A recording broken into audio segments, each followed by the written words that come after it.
예, 감사합니다.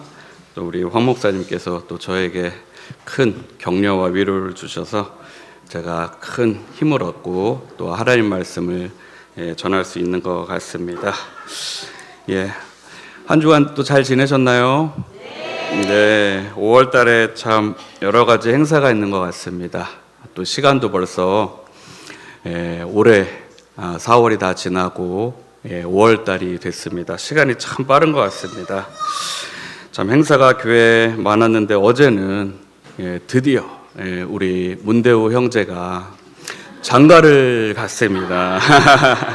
예, 문대호 형제 제일 처음 제가 만났을 때 어디서 많이 봤던 영화 배우인 줄 알았어요. 그래갖고 혹시 제가 알던 그 배우인가 막 엄청나게 헷갈렸었는데 아니더라고요. 예, 어쨌든 어제 귀한 또 결혼식 또 함께 또 참여하면서 또 제가 매번 우리 결혼 예배 참석하면서 결혼에 대해서 다시 한번 생각을 하게 됩니다. 하나님 앞에서 내가 아내와 서약했던 거, 또 결혼하고 나서 남편으로서 어떻게 살아가야 할지, 또 내가 지금 제대로 살고 있는가, 매번 결혼 예배를 참석하면서 이렇게 돌이켜보게 됩니다. 제가 2008년도에 결혼했으니까 결혼한 지 한 몇 년이나 됐나? 한 17년 됐나? 예, 한 17년 됐는데도 매번 결혼 예배 때마다 마음이 새롭더라고요. 또 하나님 앞에서 또 제 자신을 돌이켜보게 되고, 또 우리 행복한 가정, 또 하나님 안에서 은혜로운 가정, 또 믿음의 가정을 위해서 계속해서 또 생각하게 되는 아주 귀한 시간이 되는 것 같습니다. 예, 그리고 또 오늘부터 국내 선교 사역이 시작됩니다. 그래서 여수로 떠나게 되죠. 한때 여수를 배경으로 한 아주 음악이 유행해서 전국의 모든 사람들이 여수로 여행을 갔었던 그런 시기가 있었죠. 지금도 아직 그 영향이 있어서 저도 그 음악을 우연히 듣고 한번 가족들과 여수를 한 2번, 한 3번 정도 갔었던 것 같습니다. 아주 좋은 기억이 많고요.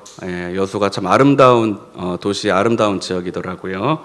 그래서 오늘 저도 같이 가는데, 온 가족과 우리 2 자녀와 같이 가는데 큰 기대가 됩니다.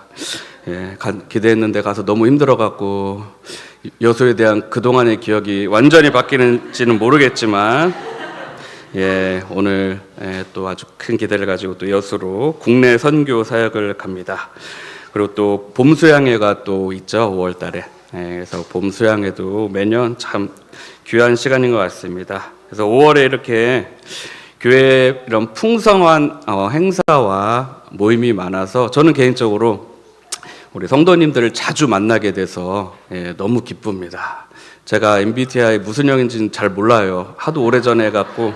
어쨌든 저는 개인적으로 혼자 이렇게 있을 때보다 다른 사람들과 같이 있을 때 에너지를 얻는 스타일입니다. 그래서 이렇게 행사가 많고 우리 성도님들과 함께 이렇게 교제를 할 때 더 큰 힘을 얻습니다. 그래서 5월 달이 저에게는 개인적으로 아주 기대가 되는 달입니다.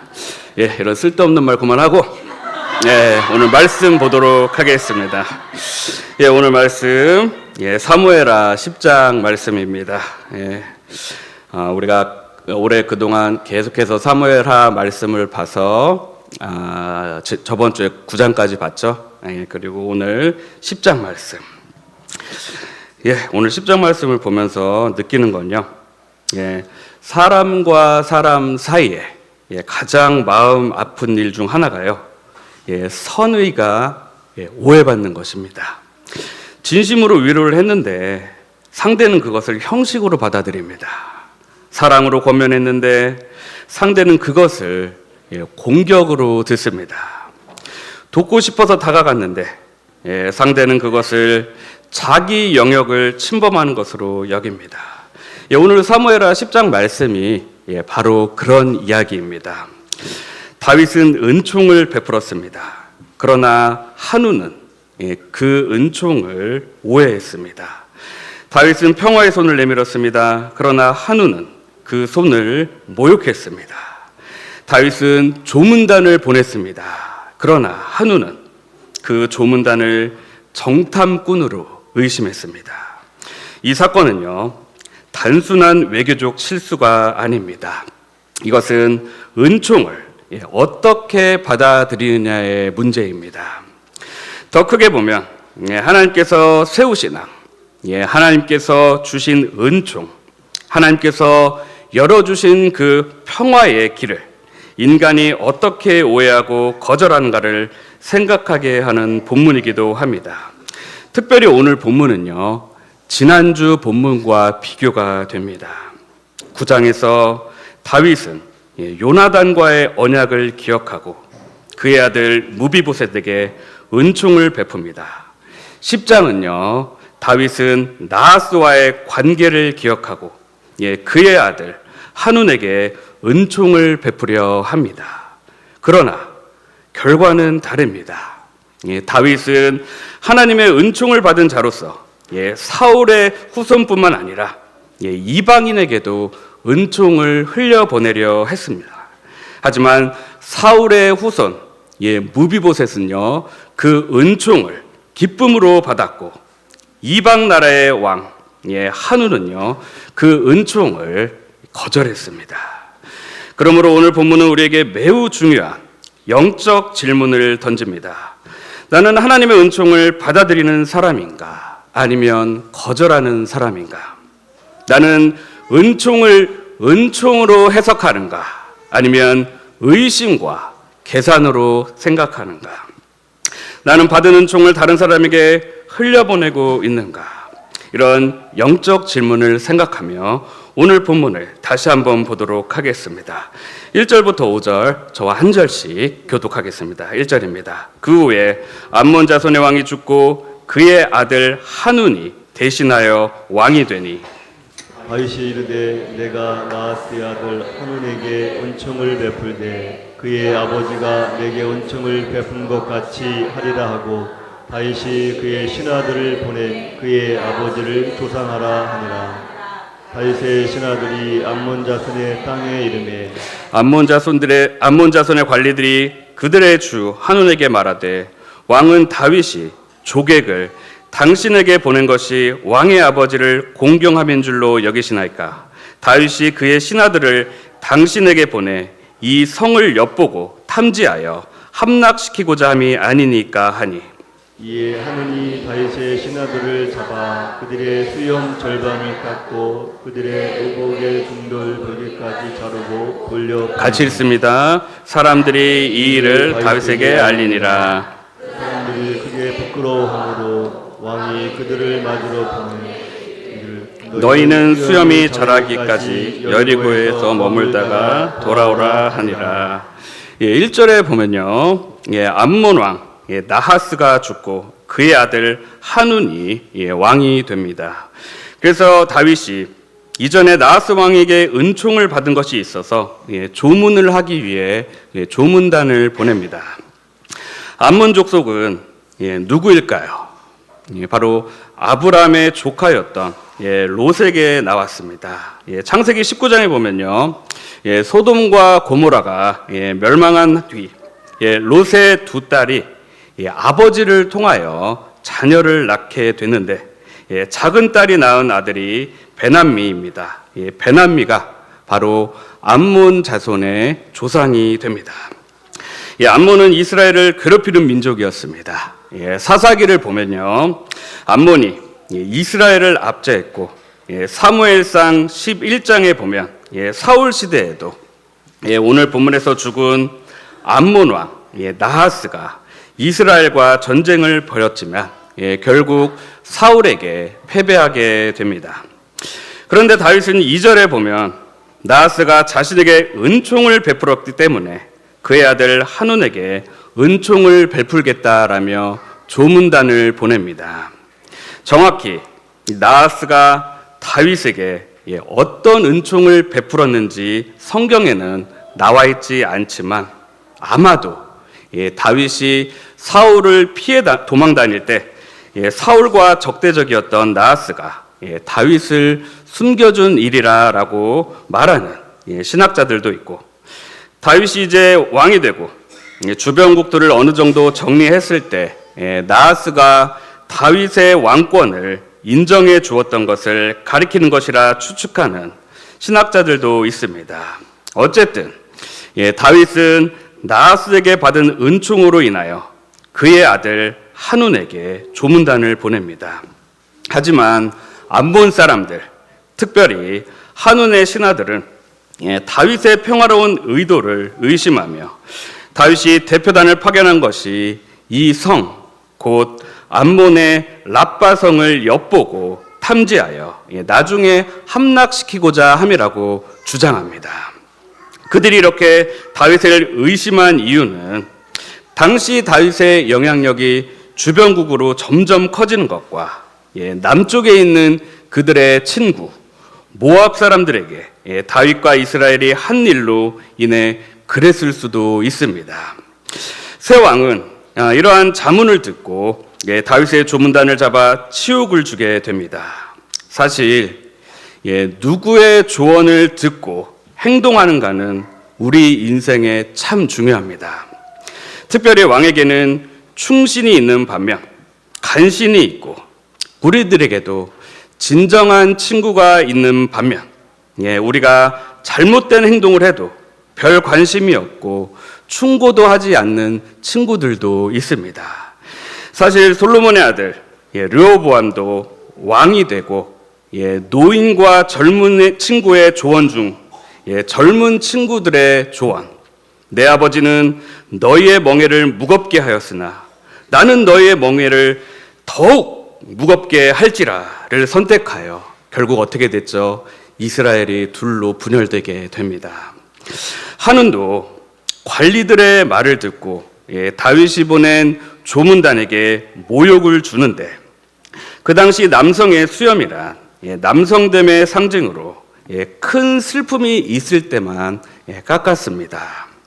그런 사절의 수염 절반을 깎은 것은 심각한 능욕이었으며 또한 조문들의 의복을 허리까지 자른 것은 노예가 된 포로처럼 노출시킨 것으로 당시 외교적으로 심각한 결례였습니다. 이런 모욕은 다윗에게 전쟁을 선포하는 것이나 마찬가지였습니다. 또한 암몬의 이러한 행동은 하나님의 기름 부음 받은 왕과 그 나라를 조롱하고 더 나아가 여호와 하나님을 무시하는 처사나 다름이 없었습니다. 하지만 5절을 보면요, 다윗이 얼마나 자신의 사람들을 생각해주는 왕인지를 보여주는 구절입니다. 다윗은 수염이 깎인 평화사절단의 명예를 지켜주기 위해 여리고에서 수염이 어느 정도 자랄 때까지 머물렀다가 오라고 명령하여 그들이 더 이상 수치를 당하지 않도록 해줍니다. 사실 이것이 리더의 역할입니다. 자신의 사람이 무언가 약점이 보일 때 그것을 덮어주는 것, 공개되고 소문이 나지 않게 하는 것, 다른 사람들에게 수치와 조롱을 당하지 않게 하는 것, 가려주는 것, 그것이 진정한 리더이며 이런 리더 밑에 있는 자들은 당연히 다윗에게 더 충성하려 들고 더 큰 애정을 가지려 했을 것입니다.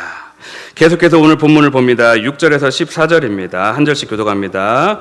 암몬 자손들이 자기들이 다윗에게 미움이 된 줄 알고 암몬 자손들이 사람을 보내 벨롭 아람 사람과 소바 아람 사람의 보병 2만 명과 마가 왕과 그의 사람 1,000명과 돕 사람 12,000명을 고용한지라. 다윗이 듣고 요압과 용사의 온 무리를 보내매 암몬 자손은 나와서 성문 어귀에 진을 쳤고 소바와 르홉 아람 사람과 돕과 마가 사람들은 따로 들에 있더라.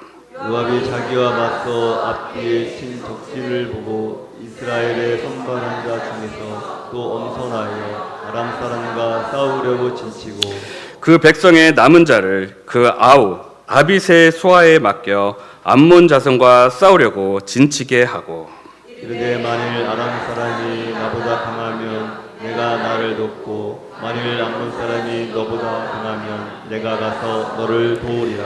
너는 담대하라. 우리가 우리 백성과 우리 하나님의 성읍들을 위하여 담대히 하자.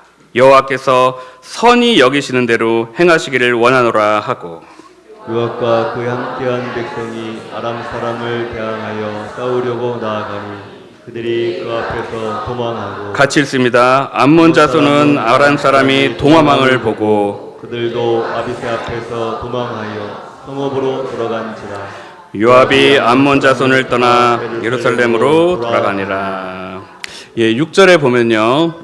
암몬 사람들은 자신들이 도를 넘었고 다윗을 화나게 했다는 것을 인식하자 북쪽의 다양한 아람 민족들을 용병으로 고용하여 보복에 대비합니다. 추가된 3만 3천 명은요. 암몬 군대를 크게 증강시키지만 같은 내용을 기록한 역대상 19장에 보면 암몬은 이 일에 은 1000달란트를 지출하였다라고 기록합니다. 이 돈을 현재 가치로 정확하게 가치를 평가할 수는 없지만 어떤 신학자는 대략 약 1,400억 원 정도 될 거라고 추정을 합니다. 이렇게 쓸데없는 행동 하나로 또한 간신들의 조언을 들은 대가로 엄청난 돈을 날리게 된 것입니다. 다윗은 암몬의 전력 증강 위협을 처리하기 위해 일단은 직접 군대를 인도하지 않고 요압과 용사의 온 무리, 즉 상비군의 정예 부대만 보냅니다. 8절에 요압은 암몬에 도착하자 자신이 2개의 전선에서 싸워야 한다는 것을 알게 됩니다. 즉 암몬 군대는 성 랍바를 나와서 그들의 수도를 방어하기 위해 성문 어귀에 진을 쳤으며 8절에 보면 아람 군대는 따로 들에 있더라라고 나오는데 즉 랍바성의 남서쪽 멀리 떨어진 들판에서 진격하여 이렇게 양쪽에서 이스라엘을 공격하려는 샌드위치 작전을 펼친 것입니다.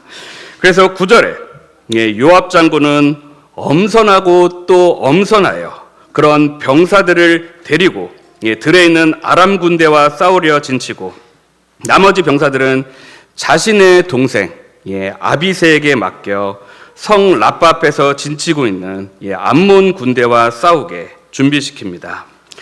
또 요압은 또 11절에서 만일 아람 사람이 나보다 강하면 아비새 너가 나를 돕고 만일 암몬 자손이 너보다 강하면 내가 가서 너를 도우리라 라고 말합니다. 사실 그동안 우리가 봐왔던 사무엘 하 본문을 통해서 요압이 사실은 다윗에게 골칫거리였던 스루야의 아들이었지만 확실히 전쟁 경험이 많은 군사령관으로서 또한 전략가로서 탁월한 자였음을 오늘 본문은 보여줍니다. 또한 요압은 12절에서 너는 담대하라 하나님께서 선히 여기시는 대로 행하시기를 원하노라 라고 선포합니다. 즉 전쟁은 인간에게 속한 것이 아닌 영적인 것이며 하나님께 속한 것임을 선포한 것입니다. 하나님은 요압과 그의 군대가 아람 용병들과의 전투에서 이기도록 도와주십니다. 13절에 요압이 아람 군대를 들에서 치자 아람 군대는 다 도망갑니다. 사실 아람 용병들은 돈 받고 고용된 군대로서 전쟁의 승리보다는 자신들의 목숨이 더 중요한 사람들이었습니다. 자신의 이익을 위해 돈으로 맺은 관계이기 때문에 자신들의 이익에 상반되자 바로 도망가 버린 것입니다. 암몬과 아람과의 관계는 헷세대의 관계가 아닌 이익 관계였습니다. 자신의 이익이 없으면 바로 깨지는 관계였습니다. 또 반대쪽에서 아람 용병들이 도망가는 모습을 보자 암몬 군대는 황급히 성 안으로 들어가 버립니다. 이렇게 1차 전쟁이 싱겁게 끝나고 요압과 이스라엘 정예 부대는 예루살렘으로 일단 돌아갑니다. 오늘 본문의 마지막 부분 15절부터 19절까지 한번 교독합니다. 15절부터입니다. 아람 사람이 자기가 이스라엘 앞에서 패하였음을 보고 다 모임에 하다베셀이 사람을 보내 강 건너쪽에 있는 아람 사람을 불러내매 그들이 헬람에 이르니 하다데셀의 군사령관 소박이 그들을 거느린지라.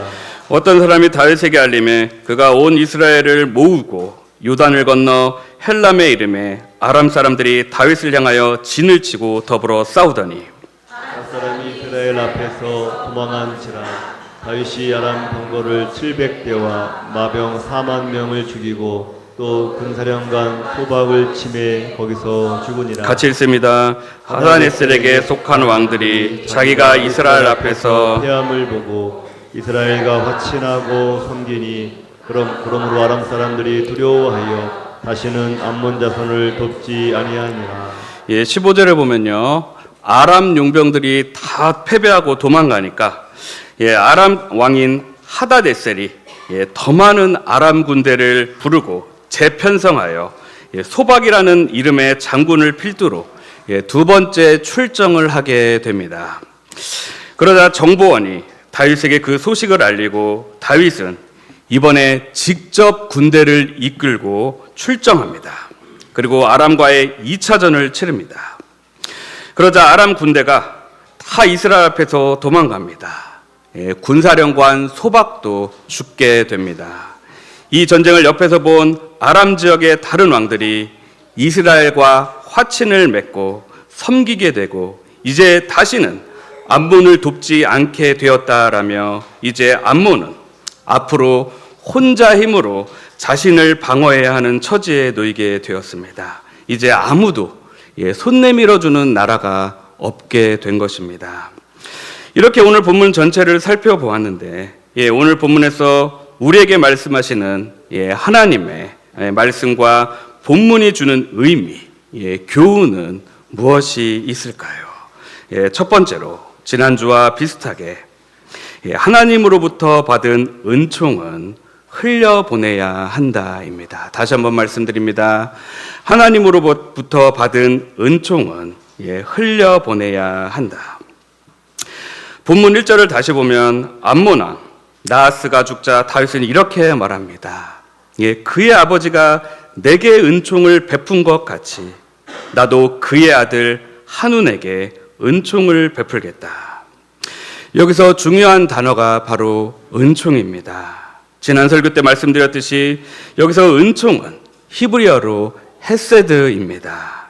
헤세드는 단순한 친절이 아닙니다. 언약적 사랑, 관계 안에서 베푸는 변함없는 은혜를 의미합니다. 다윗이 받은 은혜를 잊지 않고 갚고자 했습니다.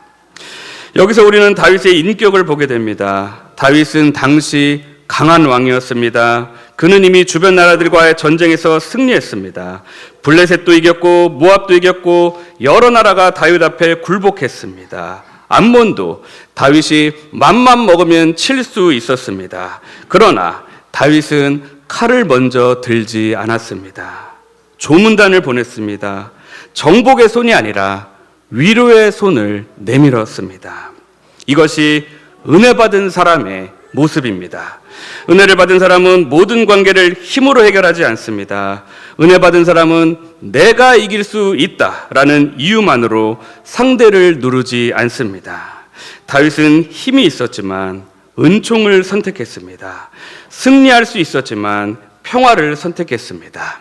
이런 다윗의 모습, 헤세드는요, 암몬과 아람 간 돈으로 용병을 산 이익관계와 비교되는 진정한 관계 안에서 베푸는 변함없는 은혜를 보여줍니다.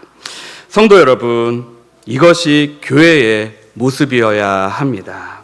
교회는 은총받은 사람들의 모임입니다. 공동체입니다. 우리는 자격이 있어서 구원받은 것이 아닙니다. 우리가 먼저 하나님을 찾은 것이 아닙니다. 하나님께서 먼저 우리를 찾아오셨습니다. 우리가 하나님께 손을 내민 것이 아니라 하나님께서 먼저 우리에게 손을 내미셨습니다. 그러므로 은혜 받은 사람은 그 은혜를 흘려보내야 합니다. 가정에서 흘려보내야 됩니다. 교회 안에서 은혜를 흘려보내야 합니다. 직장과 이웃과의 관계 속에서도 그 은혜를 흘려보내야 합니다. 물론 쉽지 않습니다. 은혜를 베풀었는데 상대가 알아주지 않을 수 있습니다. 용서를 했는데 상대가 상처를 줄 수 있습니다. 먼저 손을 내밀었는데 거절당할 수 있습니다. 그러나 우리는 내가 받은 은혜가 크기 때문에 다시 은혜의 길을 걸어가야 합니다. 오늘 우리는 자신에게 물어봐야 합니다. 나는 받은 은혜를 기억하고 있는가? 나는 그 은혜를 누구에게 흘려보내고 있는가? 따라서 우리는 하나님으로부터 받은 은총을 반드시 다른 사람에게 흘려보내는 자가 되어야 합니다. 오늘 본문이 주는 두 번째 교훈 보겠습니다. 둘째로, 인간의 오해와 교만은 하나님의 은총을 전쟁으로 바꾼다. 다시 한번 말씀드립니다. 인간의 오해와 교만은 하나님의 은총을 전쟁으로 바꾼다. 다윗은 은총을 흘려보냈습니다. 그러나 한운의 신하들은 그것을 다르게 해석했습니다. 다윗은 위로하려고 사람을 보냈습니다. 그런데 한운의 신하들은 그것을 정탐으로 해석했습니다. 다윗은 관계를 세우려 했습니다. 그런데 그들은 정치적 음모로 보았습니다. 사랑하는 성도 여러분, 오해는 정말 무섭습니다. 오해는 단순한 착각으로 끝나지 않습니다. 오해가 마음속에 들어오면 선의도 악의로 보입니다. 사랑도 계산으로 보입니다. 충고도 공격으로 보입니다. 도움도 간섭으로 보입니다. 한우는 신하들의 말을 들었습니다. 그리고 다윗의 조문단을 붙잡아 수염 절반을 깎고 의복을 하체가 보이게 잘라 돌려보냈습니다. 이것은 단순히 신하들을 모욕한 것이 아닙니다. 그들을 보낸 다윗을 모욕한 것입니다. 더 깊이 보면 다윗을 왕으로 세우신 하나님께 도전한 것입니다. 그리고 본문 6절을 보면 암몬 자손들은 자신들이 다윗에게 미움이 된 줄 알고 아람 용병들을 고용합니다. 여기서도 중요한 점이 있습니다. 그들은 자신들이 잘못했다는 사실을 깨닫게 됩니다. 그러나 회개하지 않습니다. 사과하지 않습니다. 관계를 회복하려 하지 않습니다. 오히려 전쟁을 준비합니다. 이것이 교만입니다. 교만한 사람은 잘못을 깨달아도 돌아오지 않습니다. 오히려 더 큰 방어막을 세웁니다. 더 큰 소리를 냅니다. 더 많은 사람들을 끌어들입니다. 자신이 틀렸다는 것을 인정하기보다 전쟁을 택합니다. 우리의 삶도 그렇습니다. 부부 사이, 부모와 자녀 사이, 또한 성도와 성도 사이에 오해가 생길 수 있습니다. 문제는 오해 자체가 아닙니다. 오해를 어떻게 다루느냐가 중요합니다. 오해가 생겼을 때 겸손히 물어보면 관계가 회복될 수 있습니다. 그러나 오해를 마음속에서 계속해서 키우면 관계는 무너집니다. 한우는 물어보지 않았습니다. 확인하지 않았습니다. 대화하지 않았습니다. 그는 자기 주변 사람들의 말만 듣고 판단했습니다. 그리고 은총을 전쟁으로 바꾸어 버렸습니다. 복음도 마찬가지입니다. 하나님께서는요, 우리에게 정죄의 칼을 먼저 보내지 않으셨습니다. 아들을 보내셨습니다. 예수 그리스도를 보내셨습니다. 그리스도는 우리를 멸망시키려 오신 분이 아닙니다. 우리를 구원하러 오신 분이십니다. 그러나 사람들은 복음에 대해 궁금해하지 않습니다. 확인하지 않습니다. 귀찮아합니다. 자신의 생각과 편견과 선입견으로 판단합니다. 그래서 복음에 대해, 하나님에 대해 알려하지 않고 하나님의 은혜를 거부합니다. 사랑하는 성도 여러분, 은총을 오해하지 마십시오.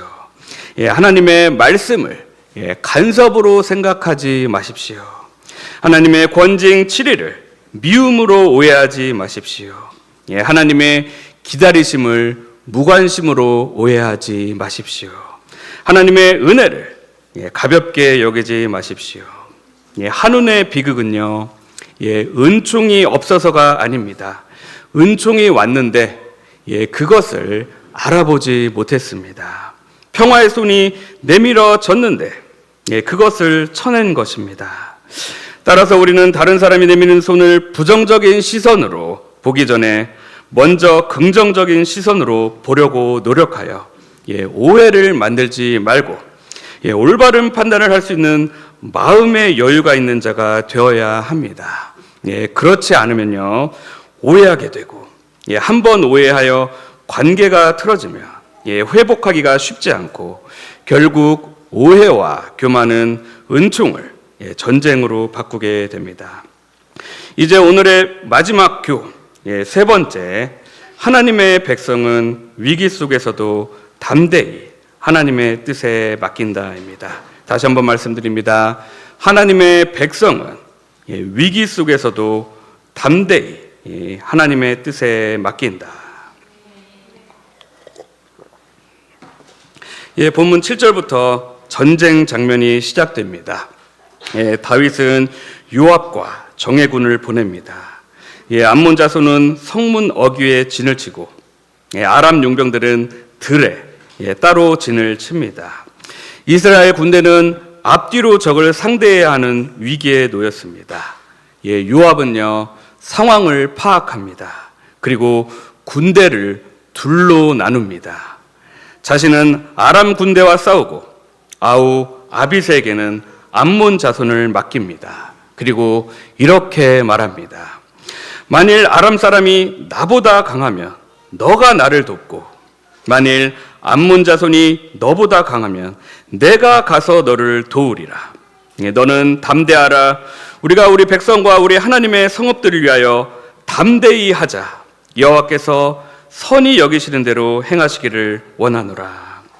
이 말씀은요 오늘 본문의 핵심 구절입니다.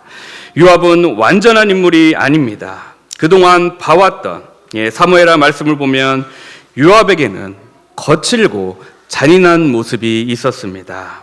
그러나 이 장면에서 요압은 아주 중요한 신앙의 원리를 말합니다. 바로 여호와께서 섭리로 사건들을 지휘하신다라는 사실입니다. 요압은 그것을 인식한 사람이었습니다. 요압의 말에는 세 가지 믿음이 들어있습니다. 첫째로 서로 도우라는 믿음입니다. 너가 나를 돕고 내가 너를 도우리라. 하나님의 백성은 혼자 싸우는 사람들이 아닙니다. 신앙생활은요 절대로 개인전이 아닙니다. 각계 전투가 아닙니다. 바로 공동체의 싸움입니다. 교회는 서로의 약함을 보고 비난하는 곳이 아닙니다. 서로의 약함을 보고 도와주며 이 세상과 사탄과 싸우는 곳입니다. 둘째로 담대하라는 믿음입니다. 너는 담대하라. 담대함은 두려움이 전혀 없는 상태가 아닙니다. 두려움이 있어도 하나님을 바라보고 앞으로 나아가는 것입니다. 믿음은요 상황이 작아지고 점점 쉬워질 것을 기대하며 생기는 것이 아닙니다. 오히려 하나님의 크심을 알기 때문에 상황이 여전히 어렵고 변하는 건 없더라도 그런 상황에서도 우리가 붙잡는 것, 그것이 바로 믿음입니다. 우리는 때로 엄청난 산과 같은 인생의 장애물 때문에 그보다 훨씬 크신 하나님을 잊고 살고 좌절하고 절망하고 괴롭고 힘들고 어렵게 살 때가 많습니다. 하지만 그 어떤 장애물보다도 하나님보다 큰 것은 없습니다. 하나님의 크심을 아는 자라면 강한 믿음으로 두렵더라도 앞으로 한 발 한 발 나아가는 것입니다. 하나님은 크신 분이십니다. 그러기에 상황이 어렵더라도 변한 건 없더라도 담대히 나아갈 수 있는 것입니다. 셋째로 결과를 하나님께 맡기는 믿음입니다. 여호와께서 선히 여기시는 대로 행하시기를 원하노라. 이것은요 무책임한 체념이 아닙니다. 요압은요 전략을 세웠습니다. 군대를 배치했습니다. 서로 도울 방법도 마련했습니다. 그리고 최선을 다해 싸웠습니다. 그러나 최종 결과를 하나님께 맡겼습니다.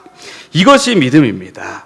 믿음은요, 아무것도 준비하지 않는 것이 아닙니다. 믿음은 최선을 다한 후에 결과를 하나님께 맡기는 것입니다.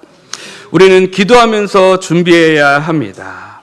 하나님을 의지하면서 책임 있게 행동해야 합니다. 그리고 결과는 하나님의 선하신 손에 맡겨야 합니다. 결과적으로 아람 사람들은 다 도망갔습니다. 암몬 자손도 도망하여 성읍으로 들어갑니다. 결국 아람 사람들은 다윗에게 패하고 이스라엘과 화친하여 다시는 암몬을 돕지 못하게 됩니다. 사랑하는 성도 여러분, 하나님의 은총을 거절한 자는요, 결국 무너집니다. 한우는요, 용병을 돈으로 샀지만 헷세드를 살 수는 없었습니다. 군대를 모았지만 안전을 얻지 못했습니다. 성문 뒤에 숨었지만 하나님의 손을 피할 수 없었습니다. 우리도 위기를 만납니다. 인생 가운데 앞뒤가 막힌 것 같은 상황을 만납니다. 오해를 받기도 하고요, 억울한 일을 당하기도 하고요, 관계 전쟁터에 서기도 합니다. 그때 우리는 요압의 고백을 붙들어야 합니다. 바로 우리는 서로 도와야 합니다. 담대해야 합니다. 그리고 하나님의 뜻에 맡겨야 합니다. 이렇듯 하나님의 백성은 서로 돕고 담대히 싸우며 결과를 하나님의 선하신 뜻에 맡기는 자들입니다. 바로 우리가, 또한 우리 교회가 그런 자들이 되어야 합니다. 오늘 말씀을 마무리하겠습니다. 사랑하는 성도 여러분, 사무엘하 10장은 우리에게 세 가지를 묻습니다. 나는 받은 은총을 흘려보내고 있는가? 나는 하나님의 은총을 오해하고 있지는 않은가? 나는 위기 속에서 담대히 하나님의 뜻에 맡기고 있는가? 한운의 비극은 은총이 없어서가 아닙니다. 은총이 왔는데도 거절했기 때문입니다. 평화의 손이 내밀어졌는데도 그것을 쳐낸 데 있습니다. 그러나 복음은 우리에게 더 큰 다윗을 보여줍니다. 하나님은 우리에게 참 왕이신 예수 그리스도를 보내셨습니다. 우리에게 예수 그리스도를 통해 은총의 손을 내미셨습니다. 화해의 손을 내미셨습니다. 예수님은 우리를 정탐하러 오신 분이 아니십니다. 우리를 정죄하러 오신 분도 아닙니다. 우리를 구원하러 오셨습니다. 그러나 세상은 그분을 오해했습니다. 조롱했습니다. 십자가에 못 박았습니다. 그럼에도 하나님은 그 십자가를 통해 가장 큰 은총을 베푸셨습니다. 그러므로 오늘 우리는 그 은총을 거절하지 말아야 합니다. 오해하지 말아야 합니다. 붙들어야 합니다. 그리고 이렇게 고백해야 합니다. 여호와께서 선히 여기시는 대로 행하시기를 원하노라.